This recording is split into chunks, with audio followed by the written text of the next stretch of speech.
Good morning and welcome to the 51st. Good morning and welcome to the 51st episode of the Be Life podcast, coming to you from Canton Nazarene Church. I'm Joe. Josh, Zach is our producer as usual. I want to thank, first of all, Mike Gorfido and Pastor Jimmy Black for being in studio last week and helping us do our anniversary, our 50th, and do it live, which was, I was nervous about it, but it turned out really good, I think. Yeah, it worked really well. We had some technical issues in literally the last 15 seconds, but other than that, it ran smooth. Do you want to finish what you were saying? I don't even remember what I was saying. But we can finish it now and just put it in there. We should somehow. have. But it was really anyway. good energy getting to do it live. I mean, 4 people in here was good energy. Doing it live was good energy. We had some people commenting online. We appreciated that. Yeah, So I think we'll do it again. We really should. We definitely should do it again. And we got comments while we were doing it. I couldn't read them. And the one that I did read was Zach's, which made no sense to anybody. But not that you didn't write well, but that's what it was. So anyway, this is a 51st, and we're back to just Josh and I. And I don't know what, I've got something on my mind that I was going to share, but I'm sure you have something you want to talk about today. I mean, I have a lot of things going on, but let's spew them. I don't know. Spew away. Sometimes I feel like when you hit a news week, right, where you see things on TV or things happen in your own life, when you have plans or things going on at work, sometimes you can have so much going on that it's hard for any of it to stand out. So yeah, we've had a really busy week at work, and I feel like there's been a lot of things in the news. But one thing that stood out to me that I saw on TikTok and YouTube and Instagram was there is a rumor of who is going to be cast as Aslan the lion in the new Narnia reboot on Netflix. Okay. Did you ever read the Chronicles of Narnia books or watch the movies? No. All right. You've heard of them? Uh-huh. Oh, okay. Isn't that C.S. Lewis? Yes. Yeah, it is a really great collection of books. It is whimsical children's fairy tale, but it's also like really good at world building. It is very allegorical to the Christian experience, but C.S. Lewis himself argued that Aslan is not an allegory, that it is an imagining of Jesus coming to a world other than our own to save that world. It's really fascinating. And especially if you read the books in like their proper order, which is debated to this day, I think that it tells a really comprehensive story. But the rights to Narnia, to all the different books, have never been owned by one company until I hope it's not Disney. Just about a year ago. It's Netflix. Okay, good. They bought the rights they acquired slowly over time the rights to all the different books. And these stories have been produced as plays, as direct-to-TV movies, as full movies. The most famous iteration was actually Disney's Lion, the Witch, and the Wardrobe and Prince Caspian. And then another studio picked up The Voyage of the Dawn Treader. But those movies were they were big. And as a kid, when I wasn't allowed to watch a lot of fantasy stuff because demonic influence, I was definitely allowed to watch Narnia. And so oftentimes I would go to play fight with my brothers, and we would stand atop the hill and say, "For Aslan, for Narnia," and charge in before we'd fight each other. So very influential to my childhood. Yeah. But super stoked. Netflix has the rights to all of them. They plan to remake every one of the books as movies, but then also produce shows in between, because as you're building out a whole fantasy world, there's an infinite number of stories to tell. And so I think it's a really fascinating idea. I'm really excited about it. But we have our first casting rumor officially that came out, and it is that Aslan will be played by Meryl Streep. Oh, it's interesting. Yeah, and so people are being really critical of it. Why? I think she'd be great. Well, I think so too, but apparently I'm in the minority for thinking that. Aslan is a massive lion with a great mane. Liam Neeson voiced him in the it's Disney a movies. male? Yeah.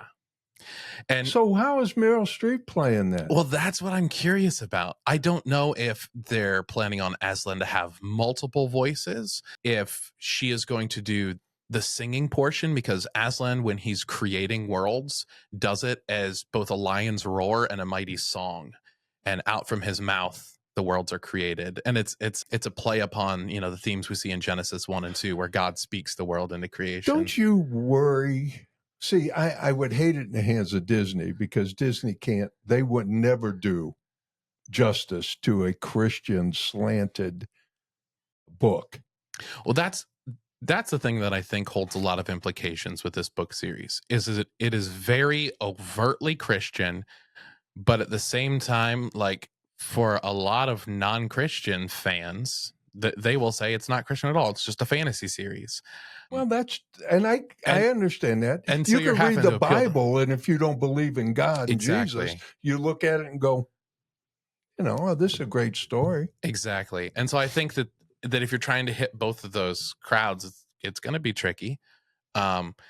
I feel like there's a lot of room, or a lot of pressure. There's going to have a lot of criticism no matter what decisions you make with it, because, like I said, those movies are super influential in my childhood. And so I'm going to be comparing them both to, you know, the new stuff, to the Disney movies and to the books. I'm going to be critical on multiple levels. So don't watch it. No, I think it's going to be amazing. I will probably watch it, because I don't know anything about it. Yeah. You know, I've seen it, obviously, and I've read a lot of C.S. Lewis books, but I've never had a desire to read that. I think it could be really fascinating for a character like Aslan, who is representing Jesus, and C.S. Lewis would say more than representing Jesus, it's an imagination of Jesus beyond. It's an imagination of God, and particularly God in the second person, God the Son, beyond Jesus of Nazareth. And I think that's important. A lot of times we will constrain the second person of God to Jesus of Nazareth. But the second person of God has existed for all of time. Mm-hmm. Jesus of Nazareth was born in roughly 3 CE. So before Jesus, God was still God. And so it's an exercise in the imagination. And Aslan is that same sort of exercise. And so I think to have a portrayal that is both terrifying and comforting in the big lion, right? He roars and he's terrifying. He tears apart his enemies and he's terrifying. And he breathes on the flowers and they bloom. And he hums a song and he purrs and he comforts. And he's both terrible and beautiful at the same time. And I think it's a beautiful portrayal of God. But I think that we have the same sort of constraints that when it comes to the power of God or the love of God, we want to put the same sort of constraints when it comes to masculine and feminine qualities. But the Bible describes God as a mother bear who's willing to protect, and a mother hen who is self-sacrificing. So Meryl Streep could play that person. I think it would, if it's done well. And that's the thing, is she's a wonderful actress, but I don't know what the directing is going to be. But if they're going to try, and if it's an attempt to be woke, that's the thing. Then I don't like that. If it is a blind attempt to be inclusive, that won't be great. No. But I think that there's a lot of depth to the story of the director who's doing this first movie in the iteration in the series is the director who did the Barbie movie. And she did a phenomenal job at the Barbie movie. It's a really great commentary on society, expectations, and growing up. And Barbie meets her creator and has this existential experience. Yes. And so, like, and then they chase her down trying to do away with her. It's both silly and fun and ridiculous. I really enjoyed the Barbie movie. So I got high expectations for Narnia. We'll see. We'll see. So what else is on your mind? Another movie like that, or what else is on your mind? I mean, we've just been real busy at work. We got things going again, but also kind of worried that all the momentum that we're starting to build at work might come to a halt here soon. Why? Because a lot of industries are in panic mode right now. Yeah.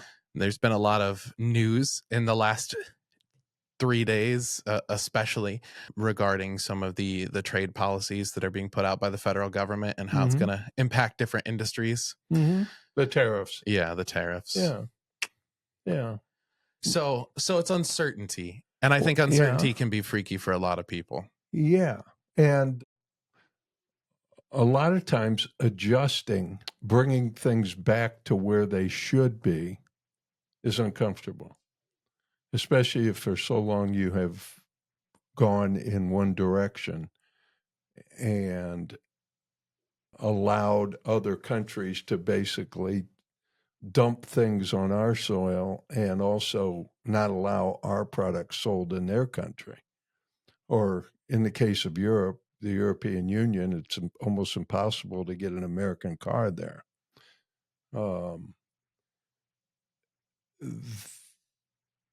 For so long, we've allowed other people to put tariffs on us. We're finally doing the exact same thing to them. I don't want to get into politics on this, but you know, anytime you adjust, it's hard. Yeah. Now, I don't know. I'm not making a judgment on it because we may have gone too far. We may have poked the wrong bear because we've done it to the whole world all at once. It wasn't one. It wasn't like China. It was like, all right, we're going to do Canada, Mexico, Europe. We're going to do China, Russia. We're doing everything. Yeah, and this is the first time in our nation's history that we've done something like this. Yes. Targeted tariffs have been used to generate trade wars to get leverage with individual countries. Absolutely, that's a tactic that's been used in international politics. But yeah, this sort of blanket response, trust me, all at once, it's tanked the stock market. Yeah, it has really tanked the stock market, and you know, here's my thought. I start to get caught up in this because I'm at heart, in my human fleshly heart, I am a political junkie, and so I read a lot, I do a lot, but since I was saved, and I used to have, for people who don't know or I've never mentioned this, but I used to have a talk show, 3-hour talk show every Saturday called The Week That Was. And it was all the news stories. And it had a conservative slant. But I was fair to guests and things. I didn't belittle people and get into that. I tried to be pretty fair. And if the conservative side was wrong, I would say so. However, because of that show, I used to prepare 30 hours a week for a 3-hour show. Oh, dang. So I did reading. I read everything. I studied everything. I had national guests on and different people. And so for 15 years of my life, I was embedded in this. And frankly, it ate at me. Somewhere along in that process, I was saved. I gave my life to the Lord. I started changing. There reached a point in that show where it wasn't important to me any longer. Oh, wow. Yeah. And I didn't want to just come on and do a 3-hour show and go, hey, it's all in the hands of the Lord. That's it. And so I quit. And it was a top-rated show. It was the leading show in Northeast Ohio for its time slot. And I walked away from it because of the Lord. And at that time, I turned off everything. I haven't been on social media since then. I didn't watch any news. I'm starting to get dragged into it a little bit, and it bothers me. Yeah. Because if I start watching the news, I get insane. I mean, because it's like I get caught up in that again. And I don't want to do that. And so it's easy for me to say, it's like a junkie going back to crack. Yeah. If I watch the news and I start getting involved in that again, it's the same thing. Yeah.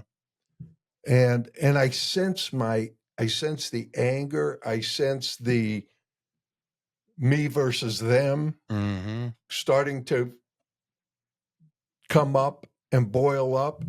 Yeah, the team ideals, I think, are really motivating. I think that is a big reason why people are so like almost addicted to to the debates and the news. It's Yeah. your side is wrong, my side understands it. Your side wants bad things for us, my side wants what's good. It feels like you are fighting, you know, evil versus good, and your team is the team that's doing it right. And yeah, I think that is just, it's, everyone will admit that that's overly simplistic, but it's the feeling that we're always dragged back towards. So we as Christians, how much of that do we take? I think the ultimate good thing is to say none of it. I mean, yes, I have to understand how to invest my money when times are bad, but I have to understand certain things of when to spend, how to spend, when not to spend, when to save. Those are practical things. Those are things that God calls us to do. But to get involved, I'm going to tell you a story. Yeah, go for it. I was in church last Sunday, and I told somebody in church before the service started that I was going to buy a Tesla. Person said, and I love this person like a brother, and he went like this to me. And he said, if you buy a Tesla, I'll never speak to you again. Oh. And I'm thinking, wow, do I really want to get into this conversation? But I was kind of hurt. Yeah. Like, you know, I like the Tesla Y. I think it's a great car, the new one that's come out. Yeah. I've got a charger in my garage already. I don't know if I want to buy the Hyundai again because it's in the shop for 2.5 months. You got any update on that? No, it's in the shop for 2.5 months. So why not buy the first electric car that came out, the Tesla? Mm-hmm. But I'm afraid if I drive it in and people won't talk to me. Yeah, you can't buy it right now. It's such a big political statement to do right now. But what if I wanted to buy it now? Why should I be labeled? Yeah. And why should I be shunned because of the car I decide to drive? Yeah.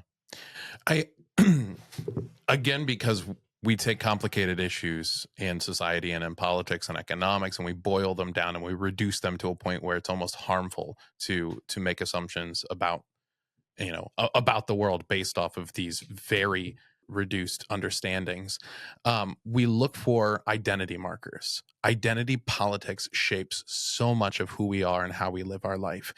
And so if you think that all the ideals that get lumped together and, you know, that represent the other side, represent a bad way of viewing the world, perhaps an evil way of viewing the world and treating the world and responding to things, then if you want to avoid those people, right? You know, if you view the other side as the enemy, then you want to avoid the enemy. And so you look for quick and fast indicators of who the enemy is.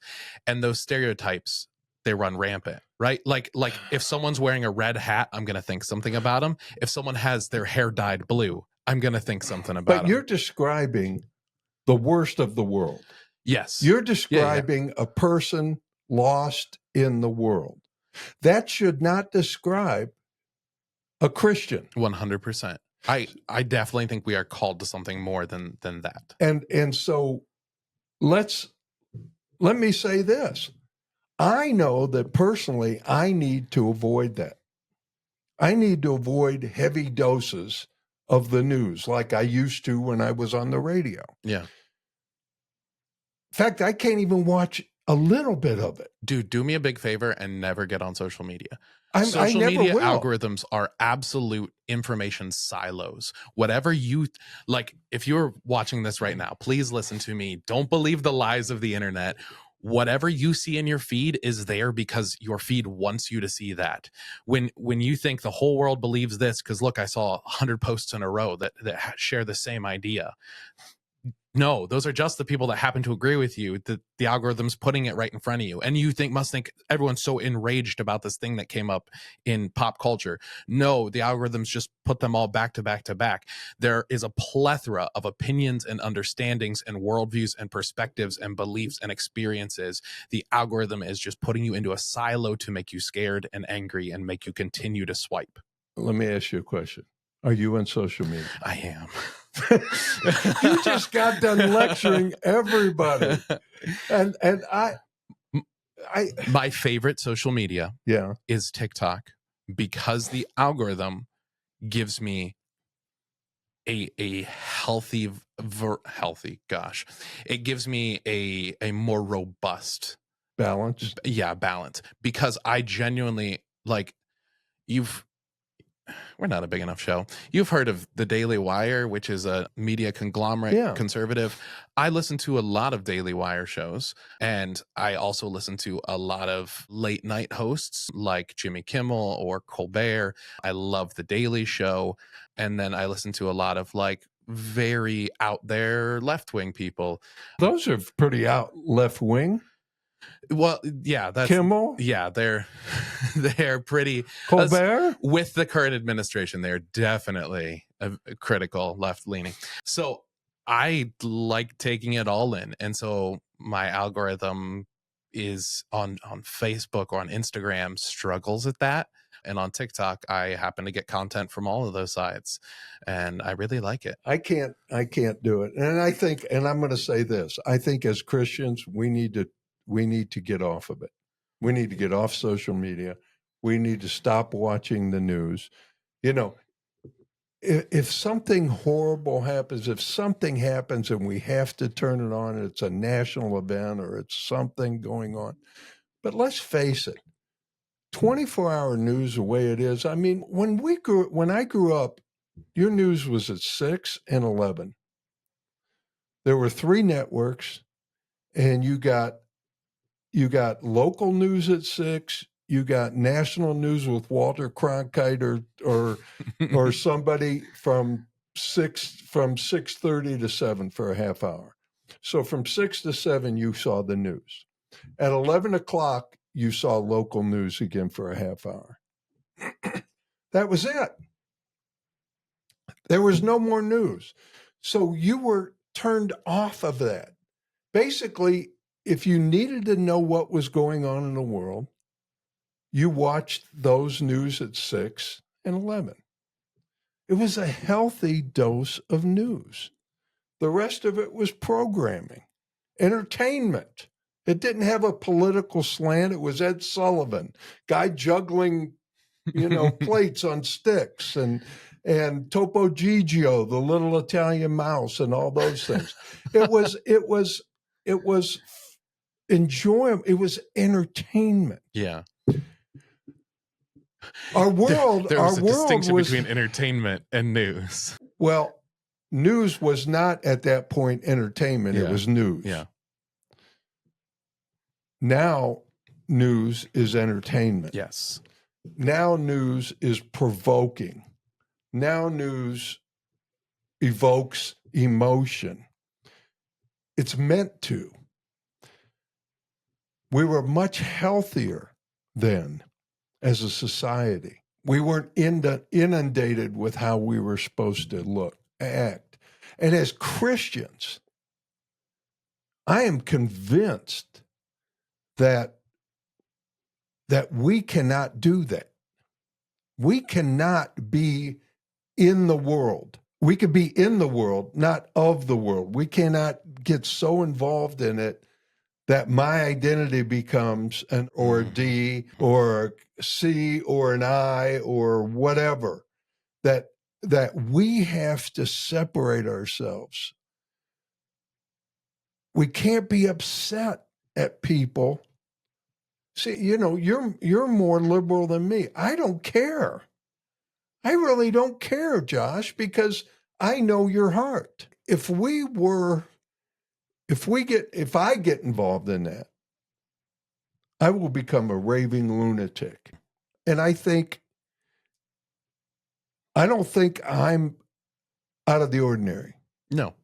No. Because when I look at what's going on in the world today, people firebombing Tesla places, people walking, normal people, doctors and stuff, walking through parking lots, keying cars, Mm-hmm. people protesting over things that they can't control.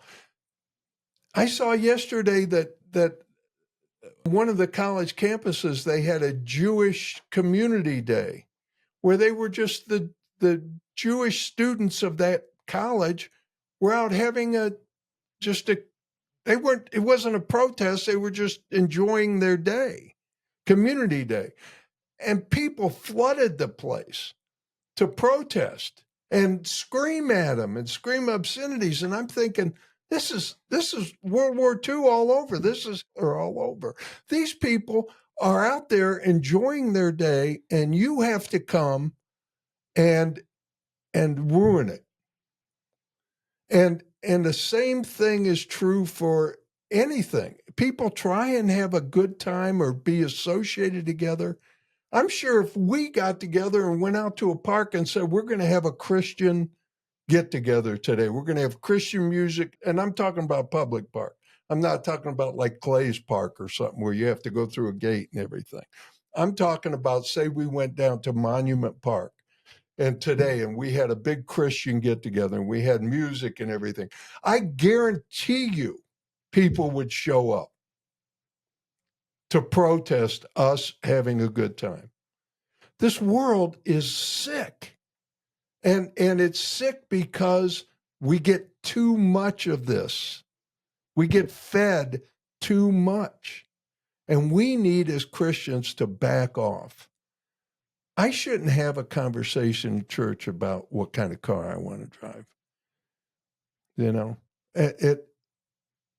that bothered me, and it still bothers me. It hurt. And we need to get to the point where we're not doing that. And so the tariffs, you got me going with it because no, because I'm thinking about what we want to talk about this week, and I sent out the question in the group chat, and our producer's like, there's one thing that I'm seeing all over my feed, or one thing all over the news, the tariffs. It's and huge. Like, what else are we going to talk about? It is huge. And so that's why I literally had said to my wife, I said, what are you going to talk about? I said, I think we're going to talk about the tariffs. And she goes, well, you're going to get, you're going to hurt someone's feelings, and they're going to get mad at you. They're going to complain. Someone's going to shoot you. Someone's going to get upset.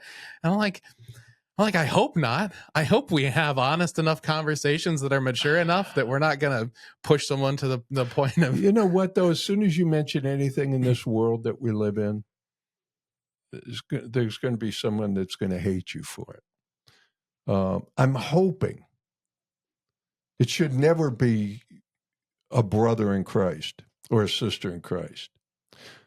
That should never be in a church environment that your opinions, your political views, your whatever, social views should never be hated. This should be our safe place. Yeah. And I think as you read through the Pauline epistles in the New Testament, and like particularly in, recently we've been going through the book of Romans in our local church. And Paul is addressing the same issue again and again. And it's that people let their earthly identities divide them when they're supposed to be united in their identity in Christ. Yes. And it's something that I don't know why we feel disconnected from it reading it in the Bible. We're like, oh man, these guys are silly. Obviously, they're all Christians. Why are they fighting about circumcision? Bro, we're all Christians. Why are we fighting about Teslas or red hats? Yes. Like, come on. I know. And then it brings up another subject that I wanted to talk to you about. Now, yeah. And this is a personal one, and it kind of goes hand in hand with this whole thing. It's how we view who we are in this world. And just like with politics or identity politics and all the things that go on and all our beliefs and fleshly thoughts and everything, that we become that. I was thinking this today when I was doing my devotion. I lived in the world so long that my flesh became very thick. Whereas someone who's been a Christian all their life, their flesh is thinner. My flesh had time to really get robust and thick. And because of that, my tolerance in the world is less. I can't take it. Somebody like you can maybe take it, social media and things, without it affecting them, because my flesh is so thick. Does this make sense to you? Yeah. Go on. And so it's all part of being in the world. And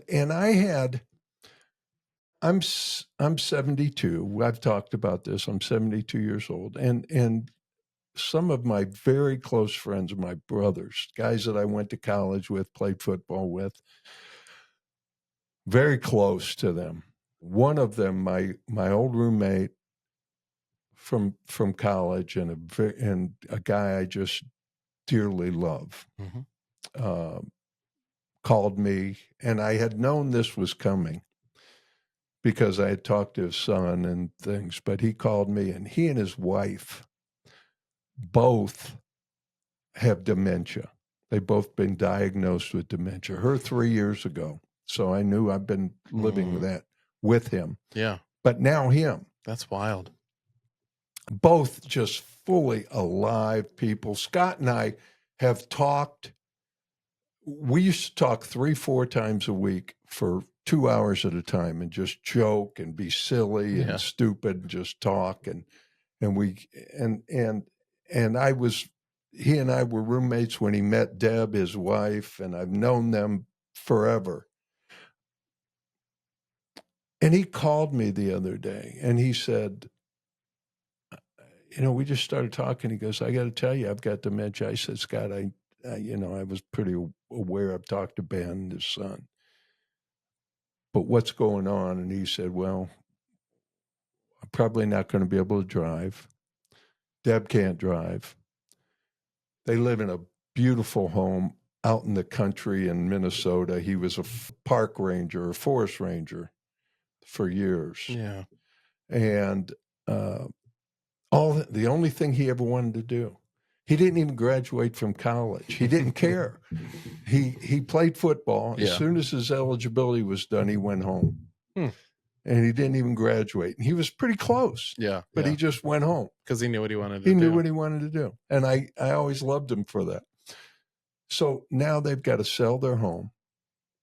They had a cabin up on the lake. He's fisherman, ice fisherman, the whole thing. Just really man's outdoors. Oh, yeah. Hunter, the whole thing. And he started, I told him how much I loved him and how much he means to me and everything. And I'm going to go up there. I said, when you move and you have to move, I'm going to come up and I'm going to help you move and we're going to get settled and stuff. But he's got to sell his beautiful home out in the country with a lot of land. And he already sold his cabin that was up on the lake. And he's going to have to move into a condo in the town, in the city, closer to their son so he could watch over them. And he said to me, he goes, Joe, he started crying. He said, I'm really afraid. I'm afraid of, he said, I'm afraid of wearing a diaper. I'm afraid of losing my mind. I'm afraid of dying. Yeah. And I said, Scott, and I've said this to all my teammates, all the other guys. I said, guys, we're all on borrowed time. I mean, when you hit your 70s, you're pretty lucky you've gotten to this part. Yeah. You hit your 70s, you've got your life behind you is a lot more than what lies ahead. And I said, Scott, and this is how I feel. And this goes hand in hand with what we were talking about before. When we give our lives to the Lord, when we surrender our lives, and I mean truly surrender our lives, not play this religious game where, yeah, I know I know Christ and I'm a Christian. I'm talking about truly surrendering and dying to Christ. None of that matters. Yes, we're going to have hard times. We're going to have struggles. We're all going to die. But like the political part, like the divisions that are caused in our world, when we give our lives to Christ, it's over. Our lives are His. So whether we live or die, whether we're sick or healthy, whether we're rich or poor, we're in Him. And then all those things are acceptable. And I told him that. And I said, Scott, you give your life to the Lord. And I gave him this. I told him about my verse. My favorite verse is Galatians 2:20. I have been crucified with Christ. Paul says this. And if you really think of this, think of the profound, deep meaning that Paul had when he said this, when he wrote this. I have been crucified with Christ, and I no longer live. I no longer live. But Christ lives in me. And the life I live in this body, I live by faith in the Son of God who loved me and gave his life for me. He also went on in Philippians to say, for me to live is Christ, and to die is gain. When we look at our life that way, then suddenly we could have joy and peace. I could have joy and peace in my cancer that I had. Scott could have joy and peace in his dementia. And I can't even imagine getting old without Christ. And people say, there's probably people out here right now that are saying, and forgive me for going on, but there's probably people out there saying, oh, he's just using a crutch. He's got a crutch. He can't face it. I'm strong. I know I'm going to die. That's what people say. And oh, he's got a crutch. He's just making this up because it makes him feel better. Well, no. The funny thing about Christianity is this. You don't know it's real until you accept it. Yeah, no, absolutely. That is faith. That's why we say that you come to Jesus in faith. But once you come to Jesus in faith, then he becomes a reality that's as real as this computer, you, and this table. It becomes such a reality in your life that you have that true and real peace. It's not a crutch. Yeah. It's not something that if I wake up at 2 a.m, I go, oh no, he's always there. Yeah. And that's what I've tried to, I know I rambled, but no. I think it's important. I think taking the time to listen to a story like that is important, because so many of us, we struggle for so many years to build our identity, to find who we are. And that's why it's so important when someone turns 16 and they get the driver's license, right? They now have the independence to go where they want to go. If they want to find their identity in church and they want to drive to Bible study, they're going to be here. I think, yeah, I think of Logan, who does that. He got his license so he can come to all the church events. Then you have kids who, they got a car, so they're going to go to work and they're going to make money. They finally have that. Someone gets their car and they're going to go to sports. Now they're able to do multiple sports at the same time because that's their passion. When someone turns 18 and they are their own adult, like that's such a big point in your life. You get to vote how you vote. You get to wear what you want to wear, eat what you want to eat. Like, we spend so many years of our life building our identity, where we live, what we do for work, and these shape who we are and how we're doing at life. And I think it's commendable to want to be confident in your identity. But when your identity is in something or someone bigger than yourself, that brings a sense of peace and security that you can't have from anywhere else.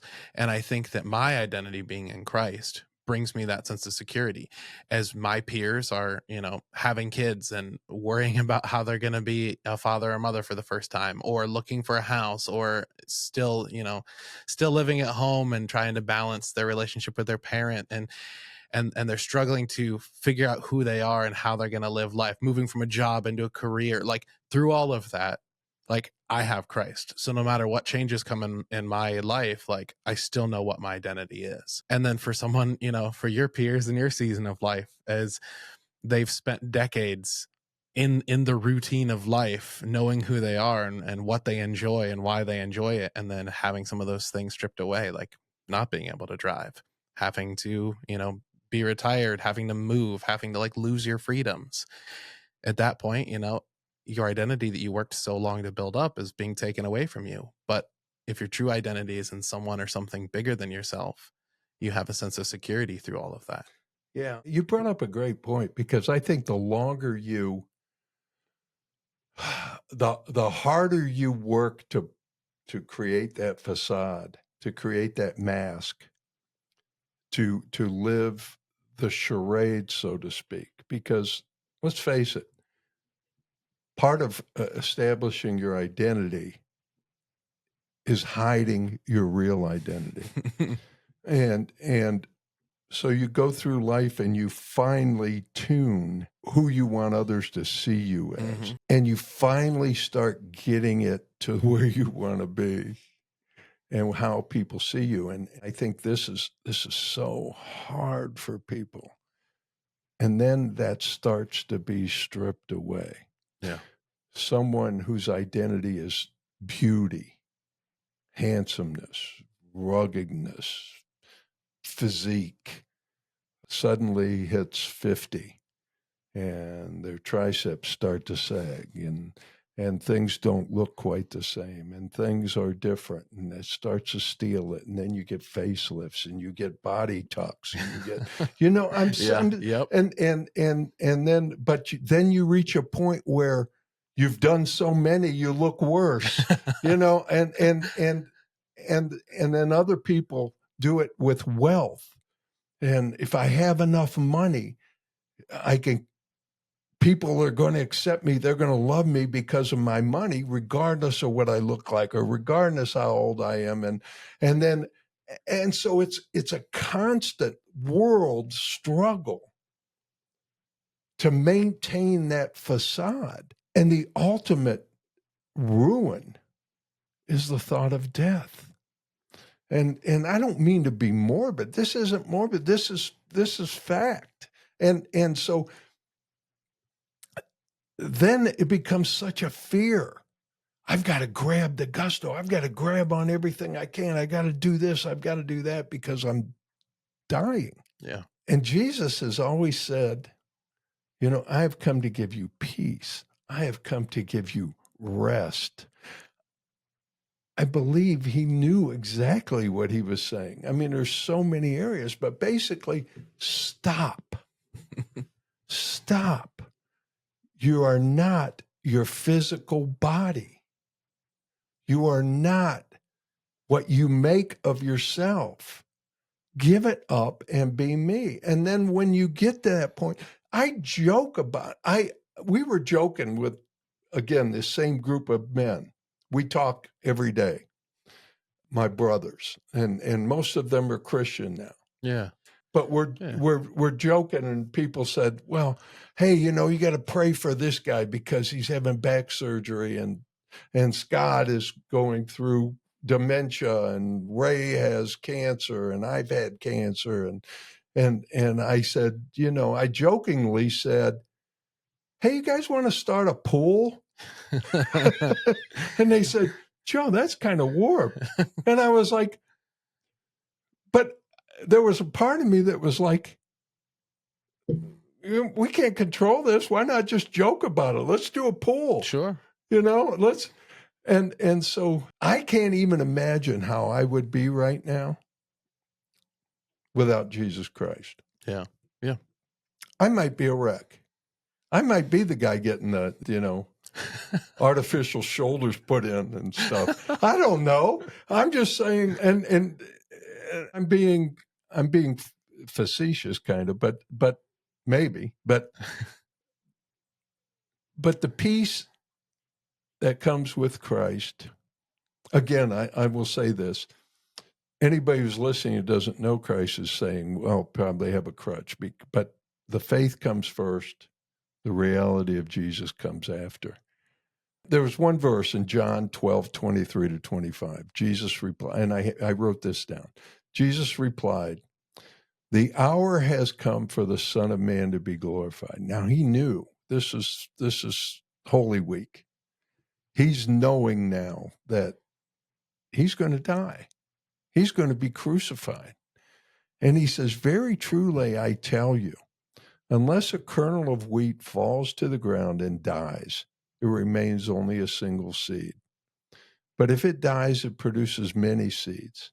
Anyone who loves their life will lose it, while anyone who hates their life in this world will keep it for eternal life." That's so profound. And he's basically telling them, look, I know what's coming. I know I'm going to be crucified. I know that I'm going to the cross. But I'm doing it for a reason. Because if I stay alive, I'm going to remain a single seed. None of you will get it. None of you will be redeemed. But if I die, I'll produce many seeds.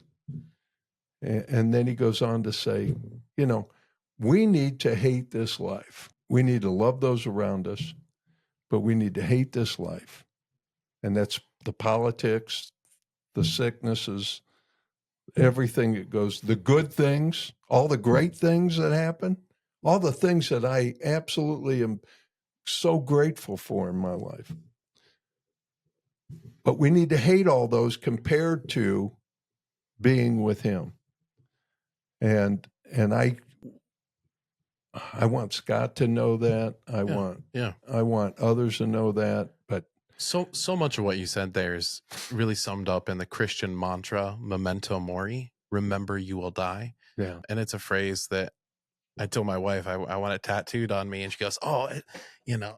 And I said, there's a classic Renaissance painting of a skull, an hourglass, and a lily that represents death, time, and life. And I want those icons and memento mori tattooed on me. And she's like, "Oh, that's so dark, a skull." And I'm like, but that's the point, right? As Christians, we remember that we will die. We remember that the things of this life that we might put stock in is fleeting. And so we're not going to put all our eggs in the basket of this world. We trust in God. Remember you will die. If you're suffering, there will be an end. Remember you will die, and that through death, you have new life. Like Jesus was saying about the seed, falling to the ground.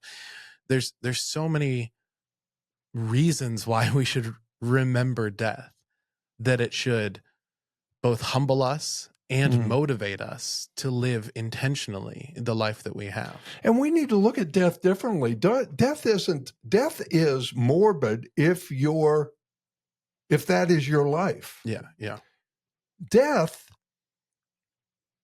we need to look at it as Christ looked at death. I go to be glorified. I go to this is transition. And I truly look at death that way now. I told Kirby on my tombstone, all I want is, I told you I was sick. I want people to laugh when they walk by it. But I see things now. All I want to do is I want to die to Christ every day. I find there's another verse in Mark. I find this: whoever wants to be my disciple must deny themselves, take up their cross, and follow me. Now, I looked at that, and imagine when he said that to his followers. And I never thought of this before, Josh, but he talks about the cross. He's talking to mostly Jewish people. Well, they didn't kill people by the cross. They stoned them. So when he said, whoever wants to be my disciple must deny themselves, take up their cross and follow me, they must have thought, what's he talking about? Why is he talking about the cross? And he says, but whoever wants to save their life will lose it. But whoever loses their life for me and for the gospel will save it. There's so many verses like that where he is just, he's absolutely just, he's saying, lose your life. Yeah. Give it up. We need to tell people we need to tell our brothers and sisters in the Lord, stay off the news, stay off social media. And I'm not talking about being like, it almost sounds like being a Quaker or something. But it's good. But it's good. There's so much good that comes from discipline, that comes from religious practices. There's a reason why priests for thousands of years have taken vows of poverty, celibacy. It's okay to say no to things of the world, and good can come from it. And that goes hand in hand with every day surrendering, picking up your cross, picking up your death and following him and surrendering. Things of this world are not important and they're fleeting. Absolutely. Like a vapor in the wind. Yeah. I don't know how to end this, but I hope we have made sense. There's a lot going on in the world, honestly, whether it's when you have conversations like this, everyone's going to relate to it because everyone's got a sickness, has someone that they know who's going through a sickness, who has loss, who lost a job, who's just seeing the news and is scared. Honestly, we start talking about things like this, I'm confident that a lot of, if not all of our listeners are going to resonate with something we were saying here. And that we're not lying about the rest and the peace that comes in Christ. It's really the only way, because religion doesn't do it. Religion doesn't do it. It's the person of Jesus Christ and the Holy Spirit in our lives and living in him and dying to ourselves. Wow. It is so powerful when you do that.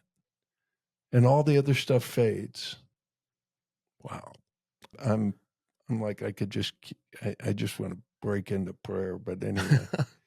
No, it's good. Well, thanks for sharing that story. What'd you say the name of your friend was again? Scott and Deb. Thank you, Scott and Deb, for letting us share a little bit of your story on the podcast today. I'm hoping it brings some comfort and inspiration to someone else.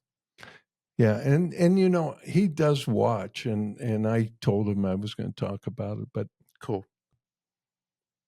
Yeah, I love him, and I want him to know that everything is fine, and and to rest in God. Thank you. You want to close us out? Sure. Say goodbye to everyone. I do want to thank you all for joining us, by the way, before Josh closes it. Yeah, we appreciate everyone who listens on Spotify and Apple Podcasts. We appreciate everyone who watches on YouTube. If you're watching on Facebook through a YouTube link, however this content gets to you, we want to say thank you. If you feel inspired, encouraged, challenged by anything that we've said here on the show today, we would love for you to leave a comment, give us a like, give us a follow. Any sort of those things allows our content to get out to more people. We would love for you to subscribe. If you're watching on YouTube, follow us so that our next episode can show up on your feed, and we'll keep the conversation going. But our hope and our prayer is that we can be life to you and encourage you to be life in the world around you. Amen.